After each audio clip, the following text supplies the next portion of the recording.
Hey gang, what's going on? Welcome back here to another edition of Intuitive Angling.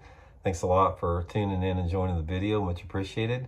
Today I've got a juicy tip for you guys that I've never talked about before. If you guys watch the channel, you know that about every 4 or 5 months I give you guys a tip out of my bag that I've never talked about before. I've got a bunch of them that I'm just slowly starting to let go, and this is the one today. I'm going to show you guys how to modify and weld a fluke to catch a lot more fish. This is definitely going to add up to some more fish for you guys, good fish, because you've probably never seen this before. It works like magic, I can tell you.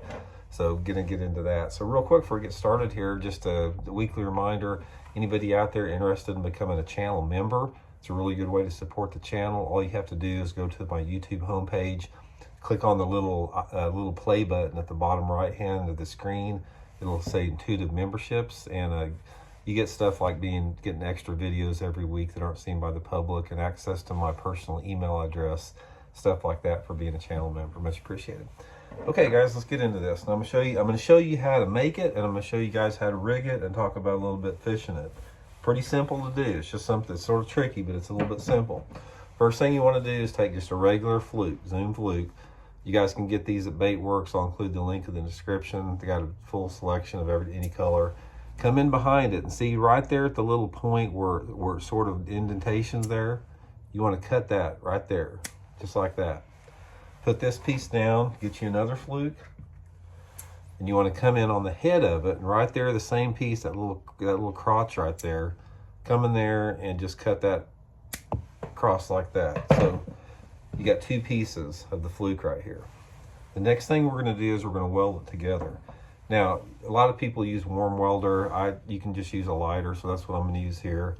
The trickiest thing about this is knowing how hot to get it without getting it too hot. I usually like to get it burning a little bit, blow it out, and simply stick the fluke on there like that. And sometimes once it's on there, I'll just heat it up just a little bit to get it going there like that.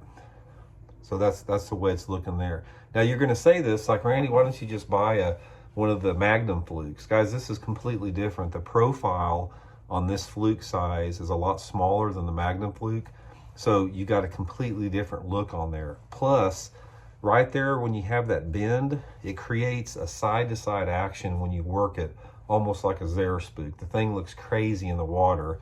It's a big bait. It's 7 inches long with that. It's a look that the fish never see before.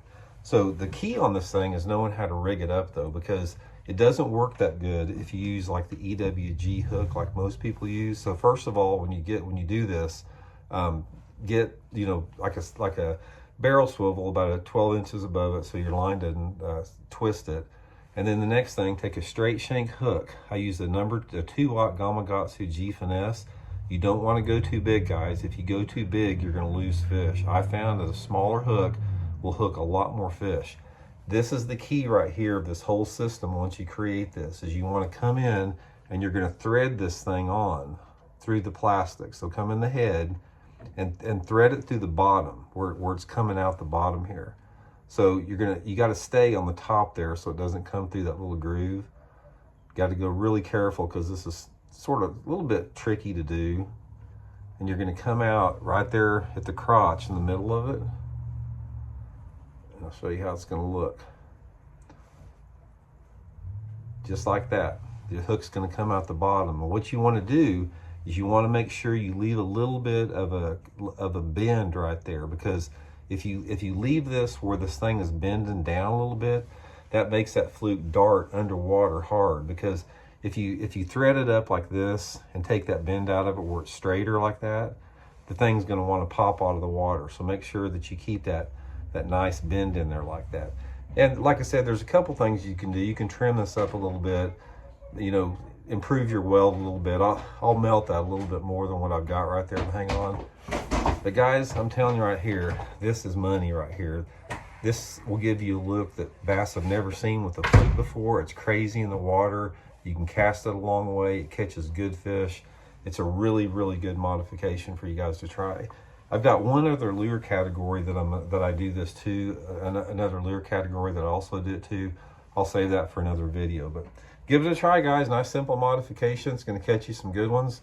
And thanks for tuning in. We'll see y'all later.